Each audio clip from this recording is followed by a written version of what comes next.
نحمده ونصلي ونسلم على رسوله الكريم اما بعد فاعوذ بالله من الشیطان الرجیم بسم اللہ الرحمن الرحیم یوم تبیض وجوہ وتسود وجوہ صدق اللہ العظیم۔ برادران اسلام، اللہ تبارک و تعالیٰ کا بہت بڑا فضل اور بہت بڑا احسان ہے ہمارے اوپر کہ اللہ تعالیٰ نے ہمیں اسلام جیسی عظیم دولت اور عظیم نعمت سے نوازا ہے۔ آخرت کی جو ہمیشہ ہمیشہ کی کامیاب زندگی ہے اس کا دار و مدار دین اسلام کے اوپر ہے۔ اللہ تعالیٰ ارشاد فرماتے ہیں ان الدین عند اللہ الاسلام، کہ اللہ تعالیٰ کے ہاں دین وہ خالص دین اسلام ہے۔ اور دوسری جگہ اللہ تعالیٰ فرماتے ہیں وَمَن يَبْتَغِ غَيْرَ الْإِسْلَامِ دِينًا فَلَن يُقْبَلَ مِنْهُ، کہ جو آدمی دین اسلام کے علاوہ کسی اور دین کو تلاش کرے گا کل قیامت کے دن اس سے وہ دین قبول نہیں کیا جائے گا۔ تو اللہ تعالیٰ کا کتنا فضل اور احسان ہوا ہمارے اوپر کہ اللہ تعالیٰ نے مفت کے اندر ہمیں دین اسلام جیسی عظیم دولت سے اور عظیم نعمت سے نوازا ہے۔ ہمیں کبھی کبھی شکرانے کے نوافل اسی نیت سے پڑھنے چاہیے کہ یا اللہ تیرا بڑا فضل اور احسان ہوا کہ تو نے ہمیں دین اسلام نصیب فرمایا ہے۔ اور اس کے بعد اللہ تعالیٰ کا بہت بڑا فضل اور بہت بڑا احسان ہوا کہ اللہ تعالیٰ نے ہمیں اہل سنت والجماعت سے وابستہ فرمایا ہے۔ نبی کریم صلی اللہ علیہ وسلم نے ارشاد فرمایا بنی اسرائیل کے اندر 72 گروہ بنے اور میری امت کے اندر 73 گروہ بنیں گے۔ اور آگے آپ نے فرمایا کلہم فی النار، یہ سارے کے سارے جہنم میں جائیں گے الا ملتا واحدہ، مگر ان میں سے ایک جماعت ایسی ہوگی جو جنت کے اندر جائے گی۔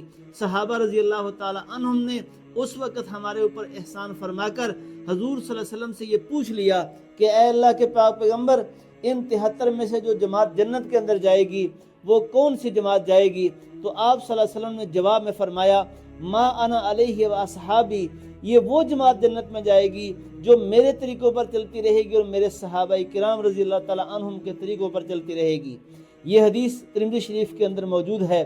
میرے بھائیو، اس حدیث پاک سے یہ بات معلوم ہوئی کہ اس امت کے اندر گروہ بندی ہوگی، اس امت کے اندر فرقہ بندی ہوگی، مختلف لوگ آئیں گے، مختلف گروہ اور فرقے پیدا ہوں گے۔ اس سے ایک تو ان لوگوں کے سوال کا جواب آ گیا جو لوگ یہ کہتے ہیں کہ اس امت میں فرقے کیوں ہیں، گروہ کیوں ہیں؟ تو ہمارے پاک پیغمبر صلی اللہ علیہ وسلم نے آج سے 1400 سال پہلے ہمیں بتا دیا کہ اس امت کے اندر یہ فرقے لوگ بنیں گے اور ٹولے اور گروہ لوگ بنیں گے، لیکن ساتھ ساتھ آپ صلی اللہ علیہ وسلم نے حق جماعت کی نشاندہی فرما دی اور آپ نے فرمایا کہ حق جماعت وہ ہوگی جو میرے طریقوں پر چلتی رہے گی اور میرے صحابہ کرام رضی اللہ تعالی عنہم کے طریقوں پر چلتی رہے گی۔ تو اللہ تبارک و تعالیٰ نے ہمیں جس جماعت کے ساتھ وابستہ فرمایا ہے وہ اہل سنت والجماعت ہے، یہ وہ حق جماعت ہے جس کے بارے میں آپ صلی اللہ علیہ وسلم نے یہاں اس حدیث پاک کے اندر یہ پیشین گوئی ارشاد فرمائی ہے۔ اور اللہ تبارک و تعالیٰ کا قرآن جس وقت نازل ہوا تو آپ صلی اللہ علیہ وسلم نے قرآن کی یہ آیت یوم تبیض وجوہ وتسود وجوہ کہ قیامت کے دن بہت سارے چہرے ایسے ہوں گے جو چمکدار اور روشن ہوں گے اور بہت سارے چہرے ایسے ہوں گے جو کالے اور سیاہ ہوں گے۔ حضرت ابو سعید خدری رضی اللہ تعالیٰ عنہ، حضرت عبداللہ بن عباس رضی اللہ تعالیٰ عنہ، حضرت عبداللہ بن عمر رضی اللہ عنہ فرماتے ہیں کہ حضور صلی اللہ علیہ وسلم نے قرآن کے اس آیت کے نازل ہونے کے بعد ارشاد فرمایا کہ قیامت کے دن جن لوگوں کے چہرے روشن اور چمکدار ہوں گے ہم اہل سنت والجماعت، وہ اہل سنت والجماعت ہوں گے، اور جن لوگوں کے چہرے قیامت کے دن کالے اور سیاہ ہوں گے ہم اہل البدعۃ والضلالہ، وہ بدعتی اور گمراہ لوگ ہوں گے۔ یہ حدیث پاک تفسیر ابن عباس کے اندر اور دوسری مستند تفاسیر کے اندر صحیح سند کے ساتھ موجود ہے۔ اس حدیث پاک سے یہ بات معلوم ہوئی کہ قیامت کے دن جن لوگوں کے چہرے چمک رہے ہوں گے وہ اہل سنت والجماعت ہوں گے، اور ہمارا یہ نام یہ نبی پاک صلی اللہ علیہ وسلم نے ہمارا نام رکھا ہے، یہ کسی مفتی، کسی عالم، کسی قاری کا رکھا ہوا نام نہیں ہے، یہ ہمارے نبی پاک صلی اللہ علیہ وسلم نے ہمارا نام رکھا ہے اور یہی ہمارا تعارف ہے اور یہی ہمارا نام ہے۔ ہمارے نام کے اندر پہلا لفظ ہے اہل سنت۔ اہل سنت سے کیا مراد ہے؟ اہل سنت سے مراد حضور صلی اللہ علیہ وسلم کی سنتوں کے اوپر عمل کرنے والے۔ ہم حضور صلی اللہ علیہ وسلم کی سنتوں پر کیوں عمل کرتے ہیں؟ اس لیے کہ نبی پاک صلی اللہ علیہ وسلم کا فرمان ہے علیکم بسنتی وسنت الخلفاء الراشدین المہدیین، کہ تمہارے اوپر میری سنت لازم ہے اور میرے خلفاء راشدین کی سنت لازم ہے۔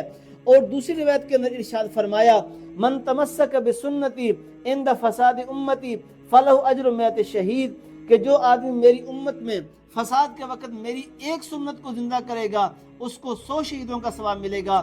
اور روایت کے اندر آپ نے ارشاد فرمایا من احب سنتی کان معی فی الجنہ، جو میری سنت سے محبت کرے گا وہ جنت میں میرے ساتھ ہوگا۔ اور ایک روایت میں فرمایا ان نکاح من سنتی، اور ایک جگہ فرمایا ومن رغب عن سنتی فلیس منی۔ اور ترمذی شریف کے اندر حدیث ہے، آپ صلی اللہ علیہ وسلم نے فرمایا کہ 6 آدمیوں کے اوپر اللہ تعالیٰ کی لعنت برستی ہے، ان میں ایک آدمی وہ ہے وَالتَّارِكُ لِسُنَّتِي، جو میری سنتوں کو ترک کرنے والا ہے۔ تو اللہ تعالیٰ کا کتنا بڑا فضل ہوا کہ ہمیں اللہ نے اہل سنت کا وابستہ فرمایا ہے۔